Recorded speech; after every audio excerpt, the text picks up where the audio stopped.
हाच ट्रेंड आता यावेळेस आहे का? विरोधक कमकुवत झाला तर यांच्यात परस्पर ही स्पर्धा सुरू झाली आणि तो ट्रेंड कामी येतोय असं दिसतंय का?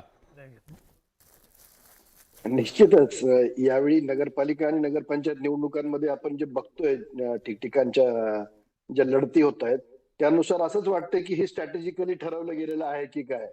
कारण झालंय असं की भाजपकडे इच्छुकांची संख्या मोठी आहे. 4, 5, 6 असे अनेक मोठ्या संख्येनं एकेका प्रभागामध्ये वार्डामध्ये इच्छुकांची संख्या आहे. तिकीट एकालाच द्यायचं आहे, उमेदवारी मग नाराज झालेले जाणार कुठे?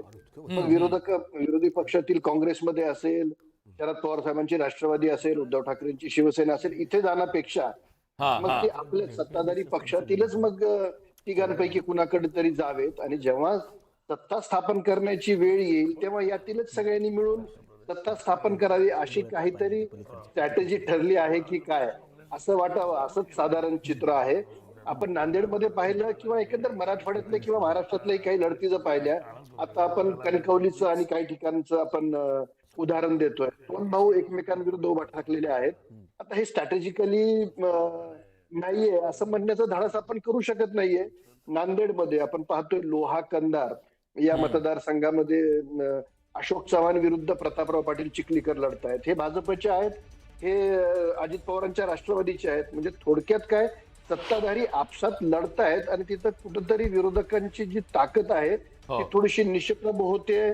सत्तेत नसल्याचा परिणाम होतच असतो, पण अशा पद्धतीने ते अधिक निष्प्रभ करण्याचा प्रयत्न सत्ताधारी करतायत असं खूप प्रकर्षानं जाणवतंय. आणि बहुतांश ठिकाणी अशाच लढती आहेत. आता बालाजीराव इथं सांगतायत की आम्ही त्यांची तडप योग्य आहे, तळागाळाच्या कार्यकर्त्याला घेऊन ते लढतायत, पण पक्ष त्यांना ताकद येतो तुमच्याकडे. हा प्रश्न आहे. आपल्याकडे अपडेट येत आहेत. अकोटमध्ये भाजप उमेदवार आघाडीवरती आहेत. पालघरच्या वाड्यात भाजप उमेदवार आघाडीवर आहे. आपण एक नजर टाकूया. बुलढाण्यामध्ये शिवसेनेच्या पूजा गायकवाड. खरंच पूजा गायकवाड सध्या आघाडीवर आहेत आणि नगराध्यक्ष पदाच्या उमेदवार पूजा गायकवाड सध्या आघाडीवर असल्याचं कळतंय. अपडेट आपण पाहतोय न्यूज 18 लोकमतवर. सगळ्यात आधी हे वेगवान अपडेट तुम्ही पाहणार आहात. प्रत्येक जिल्ह्यातले वेगवान अपडेट फक्त आणि फक्त न्यूज 18 लोकमतवर. तिकडे हिंगोलीमध्ये भाजप नगराध्यक्ष पदाचे उमेदवार सध्या आघाडीवर असल्याचं कळतंय. नीता बाबाराव बांगर या आघाडीवर आहेत.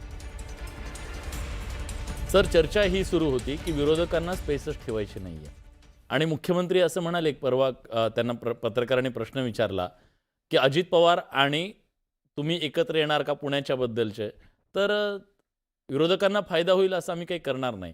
याचा अर्थ स्पेसच द्यायची नाही विरोधकांना, ती ठेवायची नाही. दोस्ती करू नंतर कुस्तीत करू, पण आपणच करू. राजकारणात सगळं क्षम्य असतं. युद्धात, राजकारणात सगळं क्षम्य असतं. पण ते रिफ्लेक्ट होतंय ना मग तिकडे. म्हणजे हे होतंय ना. आता ते काय स्ट्रॅटेजी काम करते असं काय करणार. आता विरोधी पक्षांनी याचा विचार केला पाहिजे की आपली स्पेस आपण कशी वाढवायची, आपलं महत्त्व राजकारणात कसं वाढवायचं. त्यांना कोणी अडवलेलं नाही आहे. त्यांना कोणीच अडवलेलं नाही. खरंय.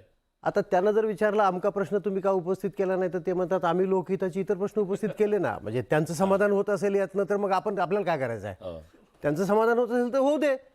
कारण बघा ना तुम्ही ह्या अधिवेशनात काय उत्तरं दिली त्यांनी. काय त्यांना विचारलं की तुम्ही आमका मुद्दा का उपस्थित केला नाही, तमका का उपस्थित केला नाही.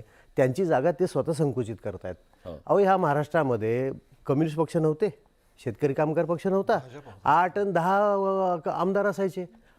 केशव उपाध्ये म्हणतात भाजप नव्हता का. 1980 आणि 85 मध्ये भाजपचे आमदार 12 आणि 14च्या पुढे नव्हते. परंतु राम नाईक, राम कापसे, प्रेमकुमार शर्मा ह्या माणसांची भाषणं आम्ही ऐकलेली आहेत. अहो, त्यांनी सळो की पळो करून सोडलं होतं सरकारला. काय कोण अडवलंय तुम्हाला. काय एवढे गलित गात्र झाले तुम्ही. ऐकल्यावर त्यांना वाईट वाटेल. हे सगळे विरोधक आहेत. कदाचित त्या नव्या पिढीच्या ह्यांनाच एखादा विरोधी पक्ष द्यावा लागेल. ह्यांच्यात तिघांमधला एखादा नव्या पिढीचे प्रतिनिधी यांना जुन्या पिढीतलं फारसं माहित नाही. आज मला एक सांगा, आता हा विषय काढला म्हणून तुम्हाला सांगतो, 1-2 मिनिटं, एक मिनिटं जास्त जागा वेळ घेतो. या महाराष्ट्रामध्ये सर्वाधिक सक्षम सधन नेत्यांची यादी काढली. त्याच्यात विरोधी पक्षातले किती लोक निघतील. काय झालं तुम्हाला. साखर कारखाने, सूतगिरण्या, जिल्हा बँका कोणी चालवल्या. कोण अडवले तुम्हाला. तीच अडचण आहे. कशाला निमित्त अडचणच सांगताय ती आहे. की आम्ही अडचणीत आहोत, सरकार आमची अडचण करते? सरकार आज अडचण करते, आज अडचण करते. मला बोलायचं हा, प्लीज बोला. सरकार आज तुमची गळचेपी करत असेल, पण याच्या आधी तुम्ही केलंय ना, चालवलंय ना, सगळी सिस्टम तुम्ही चालवत होतात. रुरल इकॉनॉमी तुमच्या ताब्यात होती. जिल्ह्यामध्ये माझ्या जर सोबत नाही राहिला तर तुमची एक संस्था चालू देणार नाही. कुणी केलं हे सगळं? ही वेळ आली आहे, वाईट आहे. हे असं व्हायला नको. विरोधी पक्ष संकुचित होणं हे लोकशाहीच्या दृष्टीनं चांगलं नाही. हो. तरीही पण ही वस्तुस्थिती नजरेआड करता येत नाही. उपाध्ये साहेब, हा. नाही, मी रवी किरण देशमुखांच्या एका वाक्याशी पूर्ण सहमत आहे की लोकशाहीमध्ये विरोधी पक्षाला तितकंच महत्त्व आहे. शेवटी तो लोकशाहीचा बॅलन्स राहायला पाहिजे. पण मुळात विरोधी पक्षात जे आता सध्या आहेत त्यांनाच त्यांची जबाबदारी आता कळत नाही ना. त्यांना कुठल्या पद्धतीचे मुद्दे मांडण्याची इच्छा नाही ना काही दखल. मी म्हणून मगाशी विचारलं, ठीक आहे काय काँग्रेस अध्यक्षांनी घेतले असतील 5 मिनिट सभा, ठीक आहे, तुम्हाला काही त्या चर्चेत जायचं नाही, त्यांच्या ओळख बिळक्या विषयात जायचं नाही आहे. पण जे उद्धव ठाकरे, मला सांगा, चला नावानिशी मी घेऊन बोलतो. उद्धव ठाकरे विधानसभेला नागपूरला गेले, त्यांनी सभागृहात किती प्रश्न लावून धरले हो? सभागृह हे सर्वाधिक संसद आयुध वापरण्याचं सगळ्यात महत्त्वाचं ठिकाण. पण त्याच्यावेळी ते बाहेर येऊन पत्रकारांशी त्यांनी भले मोठे आरोप केले, पण जिथे ते वापरायचे, जिथे त्यांनी आरोप केले पाहिजेत, प्रश्न लावून धरले पाहिजेत, आणि प्रश्न लावून धरल्यानंतरनं त्याची उत्तरं मिळतात, मार्ग लागतो, आणि शेवटी आपण जी लोकशाही प्रणाली स्वीकारली ती तिथं तुम्हाला प्रश्न लावून धरावे लागतात. तिथं कुणीच काही बोलायला तयार नाही. त्यामुळे मला असं वाटतं की या सगळ्यांना सोपी कारणं शोधायची आहेत पराभवाची. मग ते मतदार यादीवरती निमित्त का, ठीक आहे, मतदार निर्दोष झाला पाहिजेत, दुमत नाही त्याबद्दल. मग SRIला बिहारमध्ये काँग्रेसने काय विरोध केला की म्हणून आज देशात कोर्टात लोक गेली त्याच्या विरोधात देशात सुरू झाल्यानंतरनं. त्यामुळे यांना काहीतरी काढून कारणं शोधायची आहेत. यांना लोकांमध्ये जाऊन विश्वास, म्हणजे भारतीय जनता पार्टीचे तर कायम 8-10 आमदारच असायचे कायम वर्षानुवर्ष, पण आम्ही ते लढायचो. नाही, मी मुद्दाम हा प्रश्न ह्यांना का विचारणार आहे, हे बघा, तुमच्याकडे पराभवाचे अनेक कारण आहेत, 100 कारणं असतील. तुम्ही विधानसभा निवडणुकीमध्ये एवढी लँडस्लाईड विक्ट्री का मिळाली, तर त्यांनी निवडणुकीच्या तोंडावरती लाडकी बहीण दिली. या निवडणुकीमध्ये असं काही नाहीये मोठी घोषणा. ठीक आहे, यांनी फोन केले असतील MIDC देतो वगैरे म्हणून, पण तरी सुद्धा म्हणजे पण तुम्हाला कोणी रोखलं? सगळ्यात महत्त्वाचा विषय की आता केशवजी जे म्हणाले, विशेष करून अधिवेशनाच्या संदर्भानं, तर मला हे सांगायचं आहे की काँग्रेस पक्ष हा रस्त्यावर पण लढतोय आणि सभागृहात पण लढतोय. आता हे म्हणाले की काँग्रेस पक्ष लढतोय, कार्यकर्ते लढतात, नेते लढत नाहीत. हा प्रॉब्लेम नेत्यांचं सांगतोय हा. मी, सभागृहातलं सांगतोय की गटनेते विजय वडेट्टीवार यांनी विरोधकांचा प्रस्ताव असेल 293चा, किंवा त्याचबरोबर अंतिम आठवडा प्रस्ताव असेल किंवा लक्षवेधी, या सगळ्यांच्या माध्यमातून खंडीभर ढिगभर प्रश्न सरकारला विचारले. पण त्या प्रश्नांची उत्तरं केशवजींनी त्याची माहिती घ्यावी सभागृहातनं. मी विधिमंडळीय कामकाजामध्ये सतत असतो, तर त्या अनेक प्रश्नांची उत्तरांपासून पळवाट काढण्याचं काम हे सरकारनं केलं. तब्बल 75,000 कोटीच्या पुरवणी मागण्या मंजूर करण्याच्या पलीकडं त्या अधिवेशनात काही झालं नाही. उरला प्रश्न रस्त्यावरती दिसत नाही, तर आमच्या NSY असेल, युथ काँग्रेस असेल, या सर्व विंगची हजारो पोरांची आंदोलनं झाली ना, ती समोर आली. अगदी तुमच्या माध्यमांवरती सुद्धा होती. प्रचंड मारहाण केली पोरांनी त्यांना विद्यार्थ्यांच्या प्रश्नावरती गेल्याच्या नंतर. म्हणजे आम्ही लढतोय, पण तुम्हाला बघायचंच नाहीये सत्ताधाऱ्यांना, तर तो तुमचा प्रश्न आहे. पण महाराष्ट्रातली जनता बघतीये, आणि निश्चित पद्धतीनं आता जो प्रश्न विलासजी तुम्ही विचारला की या निवडणुकीत नेमकं काय होतं, तर या निवडणुकांमध्ये आमचे सर्व नेते नाही येत. आता जे संस्था आणि सर समारोप करतो, हा, मुदखेडमध्ये भाजप पिछाडीवर म्हणतात, तुम्ही तिथले आहेत म्हणून विचारतो. मी तिथला सगळं पक्षानं माझ्याकडे मुदखेड आणि भोकरची जबाबदारी दिलेली होती बरीचशी. तर मुदखेडचा तिथं बहुमत आम्हाला मिळेल काँग्रेस पक्षाला, आणि भोकरमध्ये सुद्धा तिथं मिळेल. आत्ताच मला माहिती मिळाली की तिथं आमचे 2 उमेदवार हे विजयी झालेले आहेत. प्रभाग क्रमांक 2 मधले 2 उमेदवार मुदखेडमधले विजयी झालेले आहेत. भोकरमध्ये सुद्धा काँग्रेस पक्षानं आघाडी घेतलेली आहे. त्यामुळं यांनी जे गणपट्टीवरती आमचे नेते घेतले होते अगोदरचे जुने माजी मुख्यमंत्री, तर त्यांना तिथं 24 तास ठाण मांडायला आम्ही भाग पाडलं. पण तरीही तिथं निश्चित पद्धतीनं आम्ही फाईट दिलेले, त्यांचा पराभव होईल. समारोप करतो जो मुद्दा होता त्यावरती की श्रीमंत नेत्यांची यादी, संस्थानिकांची यादी. अहो, ते सगळे संस्थानिक सामदाम दड्डभेद करून भाजपनं घेतले ना, याच्या पलीकडे अजून त्यांचं पोट भरत नाही म्हणून उरले सुरले आजी माजी आमदार, जिल्हा परिषद सदस्य इथपासून ते सगळे घेत आहेत. तरीही आम्ही जेवढे काही शिल्लक आहोत तेवढे काँग्रेस पक्ष काही संपणारा नाहीये. कितीही जरी नेते घेतले तरी आम्ही आत्ता शिल्लक असलेले नेते आणि त्यांच्या नेतृत्वात, राहुल गांधींच्या नेतृत्वात, हर्षवर्धन सपकाळ यांच्या नेतृत्वात आम्ही आणि कार्यकर्ते लढत आहोत आणि लढत राहू. ठीक आहे, एक प्रश्न सर, तुम्ही इतकी वर्ष हे सगळं राजकारण बघितलंय, आज काँग्रेस जो दिसतोय तो काही कार्यकर्त्यांच्या बळावर आणि त्यांचा जो मतदार आहे आजही तो कायम त्यांच्यासोबत दिसतोय. म्हणजे आकड्यांमध्ये सुद्धा दिसतोय आणि खाली ग्राउंडला सुद्धा दिसतोय. पण प्रॉब्लेम नेत्यांचा आहे. नेत्यांचा प्रॉब्लेम आहे, लोकांच्या मनात विरोधी पक्ष आहे, तो फक्त ग्राउंडवर दिसत नाही. हा. लोकांच्या मनात आहे, ही लोकशाही आहे. लोकांना काही गोष्टी आवडतात, काही आवडत नाहीत. अहो, पक्षात विरोध असतो ना, हो, पक्षात सुद्धा विरोध असतो. भारतात लोकशाही आहे, पण राजकीय पक्षात लोकशाही आहे का हा वेगळा मुद्दा आहे चर्चेचा. परंतु लोकांच्या मनात विरोध असतो. तो विरोध व्यक्त करायला त्यांना नेते लागतात. त्या नेत्यांनी उभं राहायचं की नाही, जनतेच्या बाजूने उभं राहायचं की नाही, बोलायचं की नाही, रस्त्यावर यायचे की नाही. अहो, असे आमदार बघितलेत मी शेतकरी कामगार पक्षाचे की निवडणूक हारल्याबरोबर दुसऱ्या दिवशी मोर्चा काढायचे. तुळजापूरचे माणिकराव खपले उदाहरण देतो मी तुम्हाला. पराभव झाला की दुसऱ्या दिवशी मोर्चा तयार. जनतेशी बांधिलकी होती, जनतेशी लढायची तयारी होती. आता 5 वर्ष कुणाला थांबायची इच्छा नाही. त्यांना वाळवंटच दिसतं सत्ता नसली की, अरे बापरे आता मी कसा जगू. हे पूर्वी असं विचारलं जात नव्हतं राजकारणामध्ये. राजकारण समाजकारणाचं एक महत्त्वाचं कारण होतं.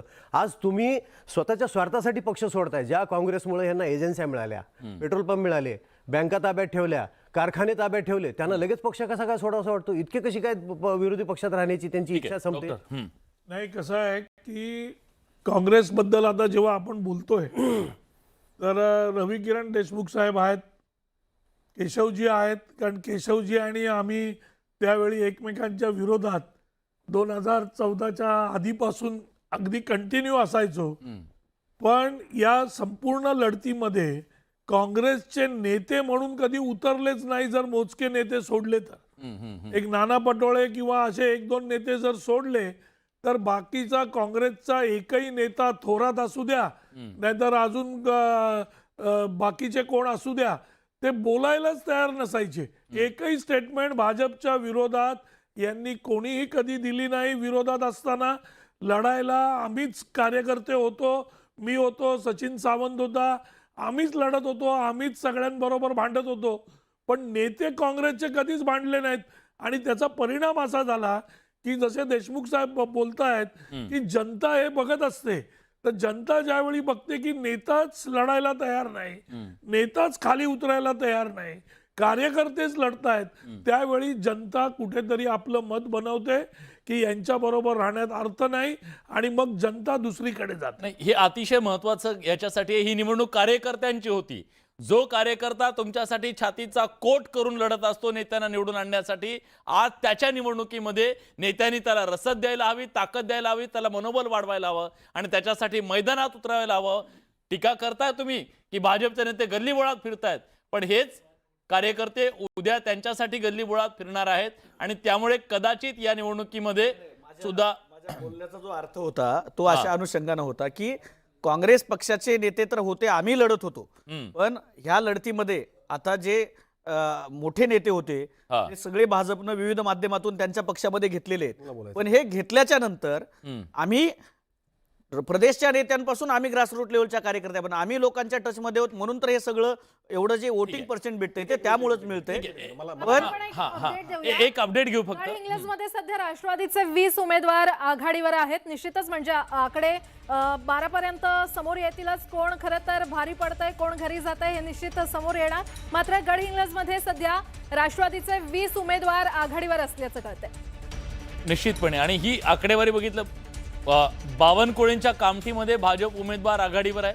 स्वाभाविक आहे की जे सगळे महत्त्वाचे नेते आहेत ते आपापला गड राखण्याचा प्रयत्न करतील आणि निश्चितपणे तिथं मेहनत त्यांची असेल, सगळ्या गोष्टी असतीलच आणि आश्वासनं सुद्धा आहेत की सत्तेत आहेत त्याच्यामुळे आपल्या शहराचा विकास होऊ शकतो. त्याचा मोठा परिणाम तर या निवडणुकीमध्ये होत असतो.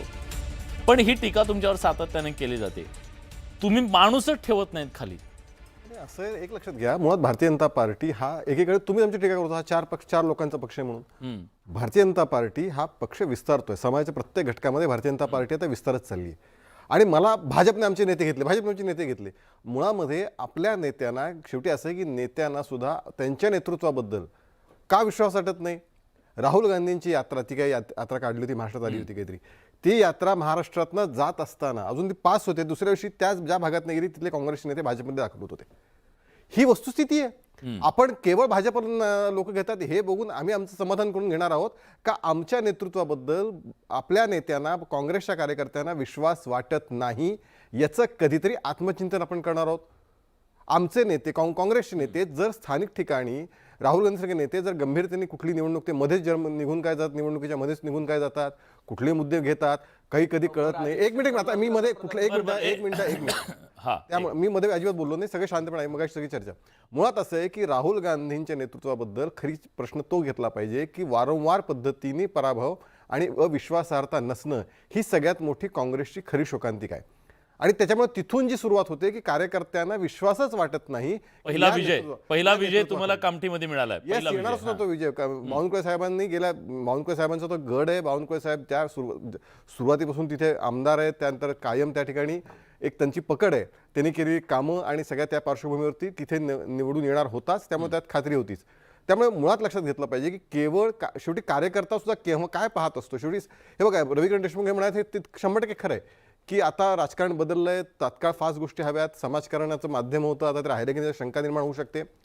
पण तरीसुद्धा कार्यकर्त्याला सुद्धा विश्वास वाटावा लागतो आणि आपण तो विश्वास आपलं नेतृत्व देऊ शकतं का. भारतीय जनता पार्टी ही अवस्था नव्हती का हो.